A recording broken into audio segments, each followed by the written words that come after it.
우리가 빌레몬서를 전부 읽었습니다마는 1장으로 구성된 짧은 말씀이죠. 이 빌레몬서는 우리가 잘 알죠. 바울이 빌레몬에게 도망친 종 오네시모를 이제 돌려보내면서 그 인편에 보낸 편지가 되겠습니다. 이 로마 문화 속에서 종이 주인을 버리고 도망치게 되면 어떻게 되죠? 그것은 생명을 빼앗는 것이지요. 그냥 살려두지 않는다라고 하는 것입니다. 그런데 이 오네시모가 운 좋게 바울을 만나게 되고 바울을 만나서 사귀는 가운데 예수 그리스도를 알게 되고 구원의 은혜를 깊이 덧입게 됩니다. 그래서 이 빌레몬에게 이제 오네시모를 돌려보내면서 이 편지를 함께 보내게 되는데 그 담겨진 내용을 가만히 보면 이 복음이라고 하는 것이 신분이나 사회 구조나 혹은 돈으로 표현되는 어떤 이해관계 혹은 사회의 관습을 뛰어넘는, 그래서 참 하나님께서 주시는 은혜가 있고 힘이 있다라고 하는 것, 사회를 바꿀 수 있는 무언가 그 복음 안에는 능력이 있다라고 하는 것을 오늘 말씀은 우리에게 보여주고 있다라고 하는 것이지요. 도망친 종은 주인에게는 필요가 없는 무익한 종입니다. 그러나 이 바울은 오네시모를 평가하는 그 평가가 달랐습니다. 빌레몬에게 있어서 도망친 종이니 필요 없는 종이죠. 누가 잡아와도 거들떠볼 필요가 없고 오히려 그 당시의 법에 따라서 목숨을 빼앗으면 빼앗았지 다시 받아줄 이유가 없는 종이 바로 오네시모다라는 것이죠. 그런데 우리 사도 바울의 이 오네시모를 향한 마음과 그 마음을 한번 보십시다. 11절 12절입니다. 11절 11절 찾으셨습니까? 우리 같이 읽습니다. 자, 시작. 그가 전에는 내게 무익하였으나 이제는 나와 내게 유익함으로 내가 그를 돌려보내노니 그는 내게 신복이라. 아멘. 자, 옛날에는 무익한 종이었습니다. 그러니 도망쳤겠지요. 그런데 사도 바울은 이 무익한 도망친 종이었던 오네시모를 뭐라고 표현하고 있습니까? 유익한 종이다. 이렇게 말합니다. 더군다나 신복이라고 말합니다. 이 무익하다라고 하는 말의 반대말이 유익하다라고 하는 거지요. 즉 오네시모가 종으로서 자기에게 맡겨진 일들을 이제는 사도 바울을 만나면서 참 능력 있게 잘한다라고 하는 평가를 해주고 있습니다. 근데 특별히 여기서 유익하다라고 하는 말은 복음을 위해서 유익하게 일한다라고 하는 뜻입니다. 단순히 주종 관계 속에서 주인을 잘 섬기는 어떤 그런 종으로서 다시 오네시모가 마음을 다잡은 것만이 아니라고 하는 겁니다. 예수를 깊이 만났고 용서의 은혜가 무엇인지를 사도 바울을 통해서 오네시모가 알게 된 다음부터 이 오네시모의 태도가 많이 바뀌었다라고 하는 거죠. 그래서 무익한 종에서 유익한 종으로 바뀌었다라고 하는 겁니다. 우리가 예수님의 비유 속에서도 보게 되면 무익한 종은 어떻게 됩니까? 주인의 뜻에 반하지요. 주인이 이거 하라 하면 하지 않습니다. 그렇게 되면 그 결과가 어떻게 됩니까? 어둠에 내쫓겨 이를 갈미 있게 되는 거죠. 그런데 유익한 종은 어떻게 됩니까? 주인과 함께 열심히 일하게 되고 주인이 기뻐하면 함께 기뻐하는 그런 놀라운 은총을 덧입게 된다라고 하는 것이죠. 그런데 이 오네시모가 유익한 종으로 사도 바울을 만나서 바뀌게 되었다라고 하는 것을 말해줍니다. 또 하나 우리가 12절에서 깊이 살펴보아야 될 단어가 하나 있습니다. 사도 바울이 이 오네시모를 내 신복이라 이렇게 말합니다. 신복. 여러분들 성경에 나와 있는 그 미주를 보시면 뭐라고 되어 있습니까? 심장이라고 되어 있는 거 보게 되어 있죠. 이 신복이라고 하는 말은 원래 사람의 내장을 의미합니다. 내장. 그러니까 사도 바울이 주인을 버리고 도망친 종 오네시모를 자기의 심장과 자기의 내장과 동일시하면서 사랑으로 돌보아주고 그의 도망친 마음, 그 삐뚤어진 마음을 바로 잡아주어서 정말 열심히 일하는 그 은혜가 무엇인지를 알고 헌신하는 사람으로 바꾸었다라고 하는 것을 말해줍니다. 신복이라고 하는 건 무엇을 의미합니까? 주인의 얼굴만 딱 보아도 무엇을 의미하고 뜻하는지 알고 척척 움직여주는 것. 그게 바로 이 신복이라고 하는 단어가 가지고 있는 의미가 된다라고 하는 것이죠. 오네시모가 사도 바울을 만나서 이렇게 바뀌었습니다. 물론 사도 바울이 인간적으로 바꾸어 놓은 것이 아니죠. 예수 그리스도의 복음을 소개하고 예수 그리스도의 구원의 은혜가 무엇인지를 깊이 가르쳐주고 하나하나 양육했기 때문에 이렇게 오네시모가 바뀌게 되었다라고 하는 것이죠. 이렇게 이제 오네시모가 사도 바울 앞에서 딱 바뀌게 되니까 빌레몬이 더욱더 마음에 걸렸죠. 왜? 모르는 사람이 아니기 때문에. 사도 바울과 빌레몬은 아주 잘 아는, 특별히 빌레몬은 사도 바울의 사역을 위해서 많이 뒤에서 돕는 자였다라고 하는 것입니다. 자, 그럼 우리 16절로 가서 보십시다. 16절 찾으셨습니까? 같이 읽습니다. 자, 시작. 이후로는 종과 같이 대하지 아니하고 종 이상으로 곧 사랑하는 형제로 둘 자라.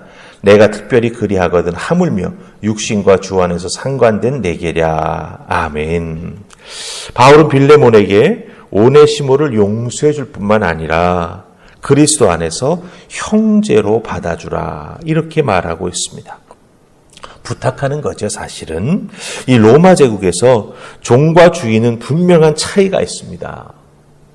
그런데 용서를 넘어서서 형제로 받아주라고 사도 바울이 아주 강하게 권면하는 것을 우리가 이 16절에서 보게 된다라고 하는 것이죠. 사랑받는 형제로 둘 자라 이렇게 말하고 있습니다. 내게도 특별히 그리한데 너에게는 말할 필요도 없다. 이렇게 사도 바울이 빌레몬을 향해서 오네시모를 형제로 용납하고 받아줄 것을 아주 강하게 권면하고 있다라고 하는 것이죠. 분명 사회관습과 제도 안에서 종과 주인의 관계가 분명히 있는데 그 그리스도의 사랑과 은혜가 이 주종 관계를 형제 관계로 바꾸게 하는 결정적인 요인이 된다라고 하는 것을 우리가 여기서 발견하게 됩니다. 여기서 우리는 깊이 생각할 것이 있다라고 하는 거죠. 우리가 그리스도인으로서 이 부분에서 꼭 한번 짚고 넘어가야 될 것이 있다라고 하는 것입니다. 물론 어느 문화 속에서나 편견이 있긴 합니다만은 우리 한국 문화, 우리 한국인의 사회 의식 속에는 여러 가지 편견들이 뿌리 깊게 자리 잡고 있습니다. 요즘 자주 이슈가 되는 이 남녀의 차별 문제, 해묵은 지역 감정, 학벌과 직업, 이런 것들이 우리가 살아가는 삶의 자리를 갈라놓고 있다라고 하는 거죠. 사람을 바라보되 이미 그것 가지고 한번 탁 색깔을 덧입혀 놓고 그 사람을 바라보게 되니 바르게 판단할 수 있겠습니까? 한 신앙 공동체 안에서 그 사람과 손에 손을 잡고 마음의 문을 열어놓고 함께 허심탄회하게 자기의 삶의 문제를 얘기하고 중보기도를 부탁하는 그런 믿음의 삶을 함께 살아갈 수 있겠냐라고 하는 거지요. 그 편견이 있게 되면 믿음 안에서 하나가 되는 일이 참으로 어렵다라고 하는 거죠. 특별히 내가 편견의 희생양이 되는 것만이 문제가 아닙니다. 내가 누군가를 편견의 대상으로 보고 나 자신도 모르게 그 사회적 편견, 그에게 더 씌워져 있는 굴레들을 사용할 때가 있다라고 하는 거죠. 그 편견으로 나 때문에 누군가가 눈물을 흘리며 마음 깊은 곳에 상처를 받을 수 있다라고 하는 것입니다. 그래서 우리는 사도 바울이 빌레몬에게 오네시모를 형제로 받아주어라 라고 말하는 이것이 단순히 사회의 어떤 구조를 넘어서는, 그 당시에 로마의 어떤 사회 구조를 넘어서는 그것뿐만 아니라 종인데 나를 버리고 도망갔던 종이지 않습니까? 이미 한번 빌레몬의 머릿속에는 오네시모에 대한 편견이 자리를 꽉 잡고 있는 거죠. 쉽게 바뀌지 않는다라고 하는 겁니다. 그런데 사도 바울은 빌레몬에게 오네시모와 함께 있으면서 가르치고 위에서 중보기도 하고 믿음으로 양육했더니 오네시모가 바뀌었다라고 하는 거예요. 그러니 빌레몬 내가 가지고 있는 편견을 내려놓고 오네시모를 형제로 받아주어라. 이렇게 강력하게 권면하고 있다라고 하는 것이죠. 근데 우리가 하나 더 보아야 될 게 있습니다. 우리 17절 보십시다. 함께 읽습니다. 자, 시작. 그러므로 내가 나를 동역자로 알진대 그를 영접하기를 내게 하듯 하고. 아멘. 사도 바울과 빌레몬의 관계는 동역자의 관계입니다. 서로 서로를 돕고 사역을 위해서 기도하고 손이 필요하면 손을 보태는 그런 동역자의 관계입니다. 그런데 사도 바울은 오네시모와 빌레몬의 관계도 이런 동역자의 관계가 되기를 간절히 원하고 있는 것을 보게 됩니다. 그를 영접하기를 내게 하듯 하라. 이것은 무엇을 의미합니까? 우리가 서로 동역자로서 마음을 터놓고 모든 것을 함께 나누고 주님의 영광을 위해서 함께 헌신하지 않는가? 그렇다고 한다면 이 변화된 오네시모도 이제 단순히 종이 아닌 빌레몬의 편견을 넘어선 동역자로 대등하게 받아주면서 주님의 영광을 위해서 일하는 그런 아름다운 모습을 보여달라고 사도 바울은 빌레몬에게 부탁하고 있다라고 하는 것이죠. 동역자는 어떤 사람입니까? 함께 꿈과 비전을 공유하면서 삶을 나누는 그 자리까지 나아가는 것이 동역자지요. 동업자가 아닙니다. 동역자입니다. 그래서 이 여기서 동역자로 사용된 헬라어 단어는 무엇을 의미하냐 하면 참여를 강조합니다. 그냥 좋은 관계만 만들어 나아가는 게 아니라 그 관계를 넘어서서 무언가를 해 나아가는데 동등하게 참여하는 것을 강조하는 단어가 이 동역자로 번역된 헬라어 단어의 뜻이 된다라고 하는 거예요. 그러니까 좋은 게 좋은 거다라고 하면서 그냥 슬슬 넘어가는 그게 아니고 사역, 하나님을 섬기며 하나님의 영광을 위해서 일하는 것에 있어서도 진정한 연합과 하나됨을 이루어 달라고 사도 바울이 부탁하고 있다라고 하는 것이죠. 여러분들, 우리도 가끔 신앙생활에 나아가다 보면 사람과의 경험 속에서 안 좋은 경험도 생기게 됩니다. 그것이 편견으로 자리 잡히지 않도록 우리는 어떻게 해야 되죠? 주님 앞에 기도해야 되고, 사실은 내가 그 누군가와 관계 속에서 그 사람으로부터 여러 가지 느끼게 되는 것이 나에게 편견이 된다고 하면 그것이 바로 그 사람에게는 약점이 될 수가 있는 거예요. 자기가 모르는 자기 삶의 행동의 생각의 인격에 조금 부족한 부분이죠. 그것 때문에 함께 일하는 사람들이 자꾸 상처를 받게 되는 거예요.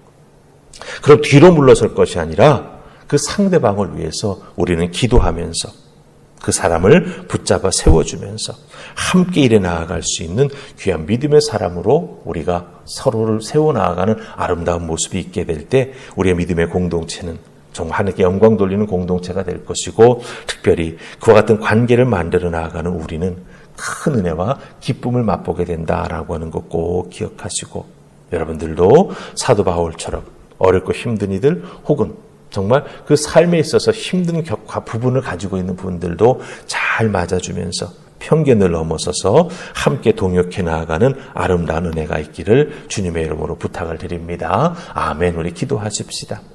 좋으신 하나님 은혜 감사합니다.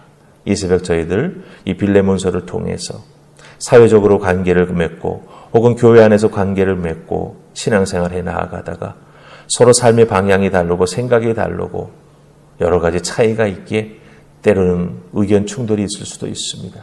그것 때문에 서로가 또 마음속에 상처를 받을 수도 있죠. 그것 때문에 멀어질 수도 있고, 그것 때문에 저 사람은 저런 사람이구나 이런 생각을 할 수도 있습니다.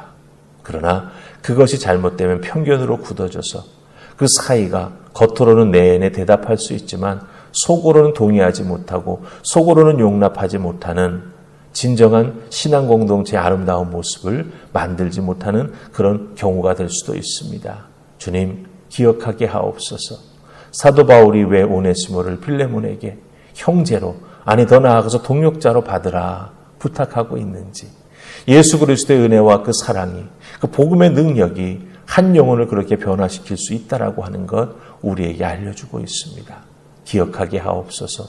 우리도 그 언젠가는 오네시모와 같은 자였음을 기억하게 하시고 예수 믿고 변화되었기에 하나님 더욱더 넓은 마음으로 또한 한 영혼을 품어줄 수 있는 그런 마음으로 신앙생활에 나아가는 우리가 되게 하여 주시옵소서.